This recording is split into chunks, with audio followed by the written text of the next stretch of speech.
Hi, and welcome to PowerPoint 4 for U.S. History. This PowerPoint will be about the Reformation, the Northwest Passage, the French, and New Netherlands. So last week we discussed the Spanish and how they kind of spread throughout the Southwest and into Mexico and South America, and where they were located in Florida and different places like that. We will be talking a little bit about some other places today, more specifically up in the Northeast of the United States. So let's get started. So the Reformation in the 1500s, so we're kind of still stuck in the 1500s, the early 1500s, people were forced to follow the religion of their rulers. So it didn't matter what country you lived in. You were forced to follow the religion of that country. So people began to break away from that belief. So one of the most common religions of that time was Catholicism, which was the Catholic Church.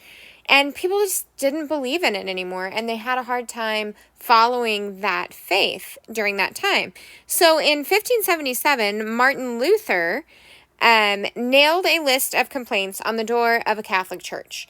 This was the very beginning of the Reformation. This led to the Reformation movement, and people wanted a change in the Catholic Church. He was just the first one brave enough to actually step forward and be like, this needs to change. So he was kind of an innovative thinker in his time, I would say. So the Reformation created Protestantism.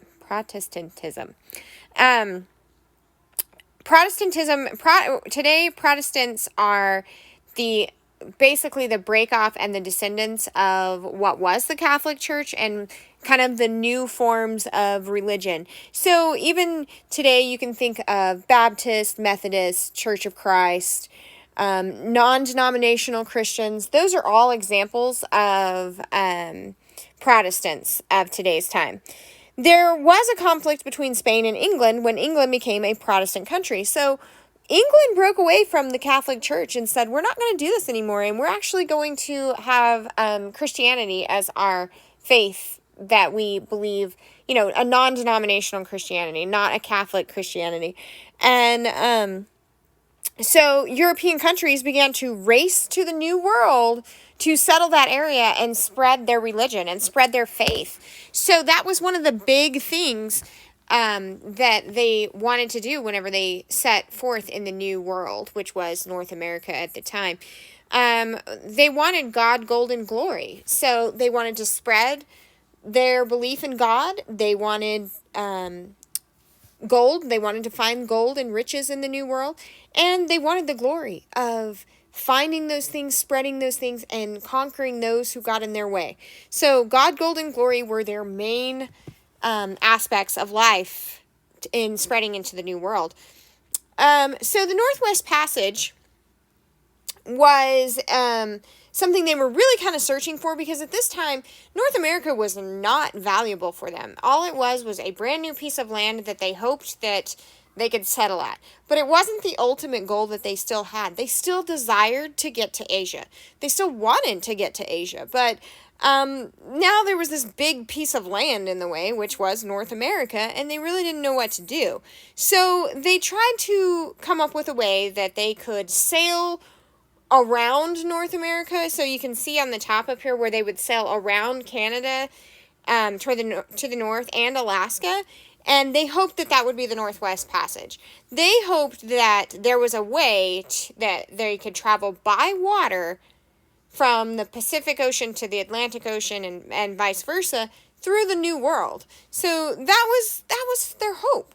And whoever could control that route could control the trade with Asia. And that was their ultimate goal.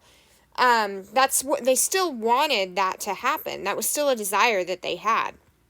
Okay, next slide is talking about the French settlements. So the French kind of started to take over into Canada and then drop down into the Great Lakes region. So the French were interested in natural resources, such as fish and furs. So the Great Lakes region was a great place for them to settle, because the fishing was good there around the Great Lakes area, and fur trapping of beavers and things like that was great as well.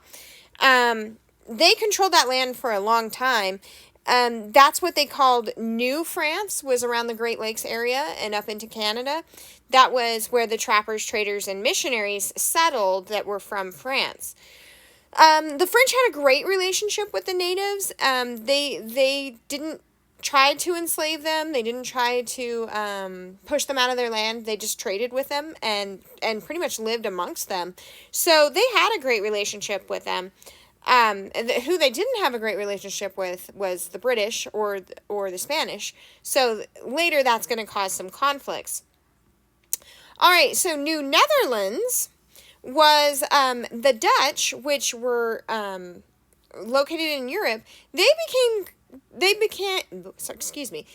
began coming to the New World or America because they didn't have many places to farm or get natural resources in their home country. So they decided that they would sail across and go to the New World, and they would set up new colonies in the New World.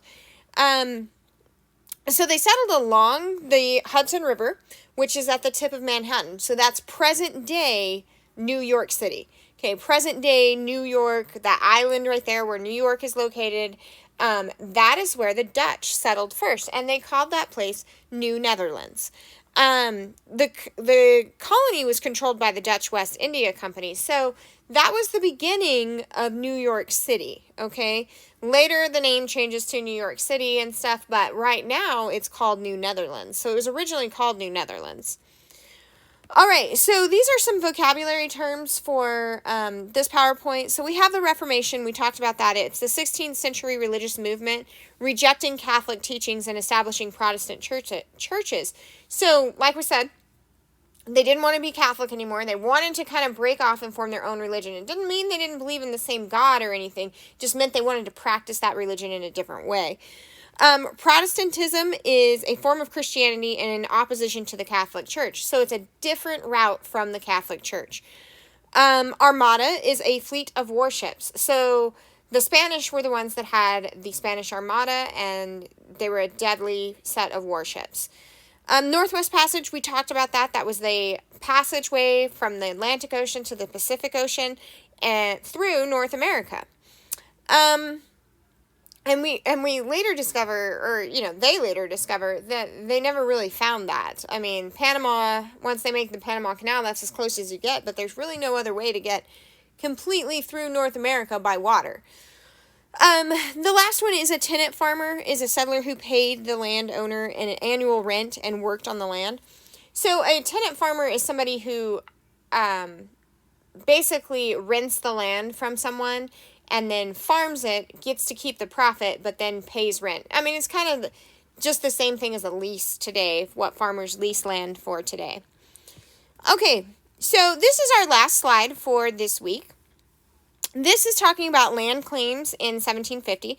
We've already talked about how New Spain, which is going to be the Spanish, where we talked about the Aztecs and the Incas, and how Florida was controlled by Spain, and Ponce de Leon ran out the French and everything. That's kind of where it was created. The green is all Spain. Okay, the kind of tannish, creamish color is New France. That's what we just talked about, where the French came in and they settled along the Great Lakes area, and they got along with the Native Americans, and they traded well, and they like to trap for beaver, and they like to fish and those things. They controlled pretty much the Mississippi and Missouri rivers and all along the Appalachian Mountains. And then the English are in the red here, and they had the East Coast, which proves to be pretty beneficial because they have access to the ports and the coastal goods and all of that. It's actually going to play a huge factor later on whenever they have to fight for the land against all these other countries. So in 1750, and I mean, you're talking for 200 years, this is kind of how it was controlled until they started to actually think about breaking away. Okay, America tried to start thinking about breaking away, but this is what it looked like for about 200 years, and who controlled it. Now, you can notice over in the far northwest portion, it's kind of gray area, maybe kind of like a light purple area. It is actually unclaimed land at that time. That would be Washington and Oregon, parts of Utah, parts of Idaho in there. Nobody was in that land yet. Nobody had reached that land, and it wasn't something that was actually being conquered at that time or settled. So that will come later. But just know that this is kind of what the land looked like for a couple hundred years. This is how it was ruled until Americans kind of got sick of being ruled by other countries clear across the ocean from them. So this is what it looked like. This is our last slide of this week. Make sure that you're reviewing these slides. You will have a quiz coming up. These are important. There's going to be important information on these. You need to make sure you're taking notes or writing or figuring out how you're going to remember all this information in preparation for that quiz. And if you need me, message me. Let me know what's going on if you need some help. And that's pretty much it for this week.